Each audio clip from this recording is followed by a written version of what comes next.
வணக்கம். நான் கோகுல் பிரதாப். கடந்த 20/1/2021 அன்றைக்கி எங்கள் மேலே நடந்த தாக்குதல் தொடர்பாக ஆல்ரெடின்னு ஒரு வீடியோ போட்டிருக்கேன். அந்த தாக்குதல் எதுக்கு நடந்ததுன்னு அதில் எக்ஸ்பிளைன் பண்ணியிருப்பேன். எங்கள் இடத்துக்கு முன்னாடி அவங்க இடம் இருக்கிறதா ஒரு போலியான ஆவணங்களை வச்சு அவங்க கிளைம் பண்ணிருந்தாங்க. அதில் நடந்த தாக்குதல் சம்பவங்கள் தொடர்பாக ஏற்கனவே நான் ஒரு வீடியோ போட்டிருக்கேன். இந்த வீடியோ இப்போ நான் போட போகிற வீடியோ மெயினாக எதுக்குன்னா, அதுக்கு எங்கள் இடத்துக்கு முன்னாடி அவங்க இடம் இல்லை, அவங்க கிளைம் பண்ணுற டாக்குமெண்ட் ஃபோர்ஜரியான டாக்குமெண்ட், இது எல்லாமே இப்போ நான் ஆதாரத்தோட தெளிவாக இந்த வீடியோவில் நான் எக்ஸ்பிளைன் பண்ணுறேன். அந்த இடம் அவங்க முறையாக ஏதாவது பதிவு செஞ்ச இடமா அப்படின்னா, அந்த இடத்துல அவங்க ஃபோர்ஜரி செஞ்சுருக்காங்க. இதை ஒரு 3 விதமான பாயிண்ட்ஸ் இதில் இருக்குது. அதை இப்போ நான் தெளிவாக சொல்கிறேன். அருணாதேவி, இப்போ இந்த கேள்விகள் நான் உங்கள்கிட்ட தான் கேட்க வரேன். முதல்ல இந்த இடம் எங்கே இருக்குதுன்னு பார்த்துக்கலாம். இந்த ப்ளூ கலர் போர்டு போட்டு கடைகள் எல்லாம் இருக்கிறது அருணாதேவியோடைய இடம். இதுக்கு பக்கத்தில் ரெட் கலர் ஷட்டர் போட்டிருக்க இடம் எங்கள் இடம். அது முன்னாடி மண்ணு கொட்டிருக்கோம் இல்லைங்களா, இது எங்கள் இடம். இதுதான் இடம், பார்த்துங்க, கிளியராக பார்த்துக்குங்க. இது நாங்கள் மண்ணு கொட்டி தடத்துக்காக மண்ணு கொட்டியிருக்கோம். வீடியோவில் கிளியராக தெரியும்னு நினைக்கிறேன்.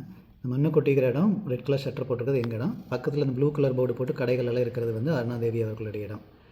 இது பார்த்தாலே தெரியும். ஸோ எங்கள் இடத்துக்கு முன்னாடி தான் நாங்கள் மண்ணை கொட்டி அன்றைக்கி தடை வேலை செய்கிறதுக்கு போனோம். இதை அருணாதேவி அவர்கள் ஆட்களை ஏவி விட்டு அவங்களுடைய தந்தை செந்தில்குமார், கணவர் மோகன், அதோ கூட வேலை செய்கிற நாகராஜ், யுவராஜ் அவங்கள ஏவி விட்டால் அன்றைக்கி பிரச்சனை பண்ணாங்க. ஸோ இடத்த நீங்கள் பார்த்துட்ருக்கீங்க. அடுத்தது அருணாதேவி உங்கள்கிட்ட தான் கேள்வி கேட்க வரேன். ஃபஸ்ட், அந்த இடம் நிலவியல் பாதை அப்படிங்கிறது உங்களுக்கும் நன்றாகவே தெரியும். நிலவியல் பாதைங்கிறதுக்கான ஆதாரங்களும் எங்கிட்ட இருக்குது. இது எட்டிமலை காசாயின் 364 2E அந்த காலை நிலவியல் பாதை அப்படிங்கிறதுக்கு இது பட்டா நம்பர் 530. இதில் இங்கே பார்த்தீங்கன்னா தெரியும், லேண்ட்மார்க் கார்ட்ராக் அப்படின்னு போட்டிருப்பாங்க. அதாவது நிலவியல் பாதை. இது நான் குறிப்பிடுற அந்த சர்வே நம்பருடைய பட்டா ஆவணத்திலே தெளிவாக குறிப்பிடப்பட்டிருக்கு. லேண்ட்மார்க் கார்ட்ராக் அப்படிங்கிறது குறிப்பிடப்பட்டிருக்கு. அடுத்தது ஆன்லைன் அடங்கல் அப்படின்னு சொல்லக்கூடிய ஆப்பதிவேடு. இதுதான் அந்த காலையுடைய ஆப்பதிவேடு. இதுலேயும் பார்த்தீங்கன்னா லேண்ட்மார்க் கார்ட்ராக் அப்படிங்கிறது தெளிவாக குறிப்பிடப்பட்டிருக்கும். சர்வே நம்பர் 364 2Aல அது லேண்ட்மார்க் கார்ட்ராக் அப்படிங்கிறது இதுலேயும் குறிப்பிடப்பட்டிருக்கு. ஸோ ஆன்லைன் அடங்கல், பட்டா, இது ரெண்டுலேயுமே அது நிலவியல் பாதைன்னு குறிப்பிடப்பட்டிருக்கு அருணாதேவி அவர்களே. இது உங்களுக்கு தெரியாத விஷயமும் கிடையாது. OS நம்பர் 101/2022 இது செந்தில்குமார் அவர்களும் அருணாதேவி ஆகிய நீங்களும் தாக்கல் செய்த வழக்கு தான். அந்த வழக்கிலேயே நீங்களே ஒத்துக்கிட்டு இருக்கீங்க, இந்த காலம் நிலவியல் பாதையாகத்தான் இருக்கிறது என்பதை அந்த வழக்கில் நீங்களாகவே ஒத்துக்கொண்டுள்ளீர்கள். அந்த வழக்கை நீங்கள் அந்த பிளைண்ட்டை எடுத்து படித்து பாருங்கள், அது உங்களுக்கும் தெரியும். நான் அவங்க கூட இருக்கும்போதே அந்த பிளைண்ட்டோட காப்பி தந்தை செந்தில்குமார் அவர்களுக்கு எனக்கு கொடுத்துருக்காங்க. அதனால் அந்த வழக்கினுடைய விஷயங்கள் எனக்கும் தெரியும். அதே வழக்கில் நீங்கள் இன்னொன்று சொல்கிறீங்க, பவுண்ட்ரிஸ் ப்ரிவைல் ஓவர் மெஷர்மெண்ட், அதாவது செக்குப்பந்தி, நம்ம இடத்துக்கு 4 பக்கமும் என்ன இருக்குது அப்படிங்கிறது தான் அந்த இடத்த முடிவு பண்ணும் அப்படிங்கிறத அதே OS 101/2022 அருணாதேவி அவர்கள் நீங்களே ஒத்துக்கொண்டு உள்ளீர்கள். அப்படி இருக்கும்போது என்னுடைய டாக்குமெண்ட் வீடியோவில் கிளியராக தெரியுமான்னு தெரியல, முடிஞ்சு நான் ஆட் பண்ணுறேன். என்னுடைய டாக்குமெண்ட்டில் நான் மனைவிக்கு கொடுத்த டாக்குமெண்ட்டில் ஹரிதாஸ் சொத்துக்கும் மேற்கே தான் எங்கள் சொத்து குறிப்பிடப்பட்டிருக்கு. அதாவது ஹரிதாஸ் சொத்து இப்போ நீங்கள் வச்சுருக்கீங்க, உங்கள் இடத்துக்கும் மேற்கே எங்கள் இடம் இருக்குதுங்கிறது தெளிவாக இருக்குது. அதே மாதிரி நீங்கள் பண்ணிக்கிற இந்த இது ஃபோர்ஜரி டாக்குமெண்ட் தான் நீங்கள் பண்ணிக்கிறது. அந்த ஃபோர்ஜரி டாக்குமெண்ட்லேயுமே ஜானகி அம்மாள் இடத்துக்கு கிழக்காக இருந்தால் உங்கள் இடத்த நீங்கள் குறிப்பிடப்படுறீங்க. ஸோ நீங்கள் ஒத்துக்கிட்ட பவுண்டரிஸ் ப்ரிவைல் ஓவர் மெஷர்மெண்ட் அப்படிங்கிற சட்டப்படியும் எங்களுடைய இடத்துக்கு முன்னால் உங்கள் இடம் கிடையாது அருணாதேவி அவர்களே. நீங்கள் கிளைம் பண்ணுற சட்ட விரோதம். இதை நீங்கள் செய்கிறது உங்களுடைய நீதிமன்ற அவமதிப்பாக கூட ஆகும். ஏன்னா OS 101/2022 நீங்கள் ஒத்துக்கிட்ட விஷயத்துக்கு எகென்ஸ்டாக இப்போ நீங்கள் ஒரு வன்முறையை ஏவி விட்டு இப்போ பிரச்சனை பண்ணிகிட்டு இருக்கீங்க. இது ஒரு விஷயம். ஸோ இந்த ஆவணத்தில் குறிப்பிடப்படுற சர்வே நம்பர் நிலவியல் பாதை ஏற்கனவே சொன்ன மாதிரி. இந்த இடத்தினுடைய செக்குப்பந்தி படி பார்த்தாலும் எங்கள் இடத்துக்கு முன்னாடி உங்கள் இடம் கிடையாது. அதையும் நான் தெளிவாக சொல்லியிருக்கேன். 3வது முக்கியமான விஷயம், இதுக்கு நீங்கள் இந்த இடத்த கிளைம் பண்ணுறதுக்கான ஆவண எண் 6523/2021 2021 வருஷம் பதிவு செய்த ஆவணத்தை வச்சு தான் இந்த இடத்த இப்போ நீங்கள் கிளைம் பண்ணிருக்கீங்க. அந்த ஆவணமே ஒரு போலியான ஆவணம். அதையும் இப்போ நான் ஆதாரத்தோடு சொல்கிறேன். இந்த இடத்த நீங்கள் கிளைம் பண்ணுற டாக்குமெண்ட் நம்பர் 6523/2021 அந்த ஆவணம் 16/9/2021 அன்றைக்கி பதிவாக இருக்குது. இந்த ஆவணம், இந்த ஆவணத்துக்கு நீங்கள் மூலப்பத்திரமாக சொல்கிறது 1201/1975 அந்த டாக்குமெண்ட்டை தான் மூலப்பத்திரமாக வச்சுருக்கீங்க. 1201/1975 டாக்குமெண்ட் திருமதி RKS லக்ஷ்மி அவங்க பேரில் இருக்கிற ஆவணம். அவங்களுக்கு 1201/1975 RKS லக்ஷ்மிக்கு எவ்வளோ இடம் பாத்தியப்பட்டிருக்கு அப்படின்னா 39 சென்ட் 89 சதுரடியில் சரிபாதி, அதாவது 19 சென்ட் 272 சதுரடி. அந்த நிலம் தான் RKS லக்ஷ்மிக்கு 1201/1975 டாக்குமெண்ட் படி பாத்தியப்பட்டிருக்கு. அவங்களுக்கு பாத்தியப்பட்டிருக்கு இந்த 19 சென்ட் 272 சதுர அடியையுமே டாக்குமெண்ட் நம்பர் 3568/1980 அந்த ஆவணத்தின் மூலமாக 1980 வருஷமே, அதாவது 1201/1975 இருக்கிற எல்லா சொத்துக்களையும், திருப்பி ஸ்ட்ரெஸ் பண்ணி சொல்கிற எல்லா சொத்துக்களையும் 1980வது வருடமே வந்து டாக்குமெண்ட் நம்பர் 3568 ஆஃப் 1980 மூலமாக திருமதி ஆர்கேஎஸ் லக்ஷ்மி அவர்கள் வித்துட்டாங்க. அதோட 120/1975 டாக்குமெண்ட்டில் எந்த சொத்தும் ஆர்கேஎஸ் லக்ஷ்மிக்கு இல்லை. அப்படி இருக்கும்போது திருப்பியும் அதே ஆவணத்தை மூல ஆவணமாக காமிச்சு இந்த டாக்குமெண்ட் நம்பர் 6523/2021 இதை எப்படி நீங்கள் பதிவு பண்ணீங்க அருணாதேவி? இது போலியான ஆவணம் நீங்கள் தெரிஞ்சே தான் பண்ணியிருக்கீங்க. ஏன்னா அந்த 1980 டாக்குமெண்ட் உங்கள்கிட்டையும் ஒரு காப்பி இருக்குது, அதுவும் ஆல்ரெடி ஆவணப்படுத்தப்பட்டிருக்கு. ஸோ அது உங்களுக்கு தெரியலன்னு நீங்கள் சொல்ல முடியாது. அது ஈசி போட்டாலும் வரக்கூடிய விஷயங்கள் தான். ஒரு ஆவணம் நம்ம பதிவு செய்யும் போது அந்த ஆவணத்துக்கான பட்டா, ஈசி இது எல்லாமே நம்ம எடுத்து பார்க்குறதுங்கிறது எல்லாருமே செய்யக்கூடிய ஒரு விஷயங்கள். இதில் எதை பார்த்துருந்தாலுமே இந்த இது உங்களுக்கு தெரிஞ்சிருக்கும். ஸோ நீங்கள் தெரிஞ்சே தான் ஒரு போலியான ஆவணத்தை க்ரியேட் பண்ணுறீங்க. இது எந்த தைரியத்தில் பண்ணுறீங்க? திருமதி ஆர்கேஎஸ் லக்ஷ்மி அவங்க வந்து எங்களுடைய பாட்டி தான். ஆர்கேஎஸ் லக்ஷ்மி வந்து 1930வது வருடம் பிறந்தவங்க. இந்த ஆவணத்தை பதிவு செஞ்ச 2021ஆம் வருடம் வந்து அவங்களுக்கு 91 வயது ஆனது. ஸோ 91 வயதில் அவங்களுக்கு ஞாபகம் இருக்க வாய்ப்பு இல்லை. அவங்களுக்கு எந்த சொத்து இருந்தது, எங்கே இருந்தது, விற்றுட்டாங்களா? அவங்க வந்து இப்போ ஈங்கியூரில் இருந்தாங்க அந்த டைமில். ஸோ இங்கே சாவடியில் இருக்கிற அவங்க சொத்தை பற்றின விவரங்கள் அவங்களுக்கு தெரிஞ்சிருக்க வாய்ப்பு இல்லை. அவங்களுடைய வயதை பயன்படுத்தி அவங்களுக்கு சரியான ஞாபகம் இருக்காது. அதை பயன்படுத்தி உங்களுடைய மோசடிக்கு ஏன் ஒரு 91 வயதானவங்களை நீங்கள் பயன்படுத்துகிறீங்க?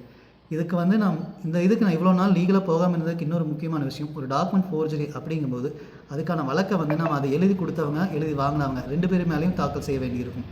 ஒரு 90 வயதான நபர் மீது எதுக்கு நம்ம வழக்கு தொடுக்கணும் அப்படிங்கிற ஒரு காரணம் தான் இத்தனை நாள் எனக்கு இதை தடுத்துட்டு இருந்துச்சு. ஸோ இது வந்து அருணாதேவி எப்போவுமே இதை தான் பண்ணுவாங்க. அவங்க பண்ணுற தவறுகளுக்கு இன்னொருத்தர் பகடக்காயாக ஆக்குவாங்க. இந்த விஷயத்துலையும் அதை தான் பண்ணியிருக்காங்க. இந்த ஆவணம் போலியானது அப்படின்னு 100% உறுதியாக தெரிந்தும் அருணாதேவி அவர்கள் இதை வேண்டுமென்றே செய்துள்ளார். அந்த போலி ஆவணத்திற்கு சாட்சி கையெழுத்திட்டது மோகன்ராஜா, அருணாதேவியின் கணவர் மோகன்ராஜா, அருணாதேவியின் தந்தை செந்தில்குமார். ஸோ இதுலேயே உங்களுக்கு தெளிவாக தெரியும், இவங்க கூட்டாக சேர்ந்து தான் இப்படி எல்லா மோசடிகளும் செய்கிறாங்க. இது ஒரு விஷயம் மட்டும் இல்லை, பல மோசடிகள் நான் இன்னும் கொண்டு வருவேன். இந்த ஒரு வீடியோலேயே என்னால் எல்லாத்தையும் சொல்ல முடியாது. இப்போ நான் பேசியிருக்கிறது இந்த இடம் சம்மந்தப்பட்ட ஆவண விஷயங்களை மட்டும்தான் பேசியிருக்கேன். இதே இடத்துல அருணாதேவி அவர்கள் கடைகள் நான் காமிச்சிருப்பாங்க, இடத்துல கட்டிக்கிற கடைகள் காமிச்சிருப்பேன். அந்த கடைகளுக்கு இன்று வரை எட்டிமடை பேரூராட்சியில் அவங்க வரி வந்து செலுத்துவதில்லை. அந்த கடைகளுக்கு வந்து இன்று வரை வந்து டெம்பரரி இபி தான் சப்ளை தான் வாங்கியிருக்காங்க. அங்கே வந்து கமர்ஷியல் இபி சப்ளை அந்த கடைகளுக்கு வாங்க கிடையாது. ஆனாலும் இன்னொரு இடத்துல ஒரு கமர்ஷியல் இபி சப்ளை எடுத்து அந்த இடத்துக்கு பயன்படுத்திகிட்டு இருக்காங்க.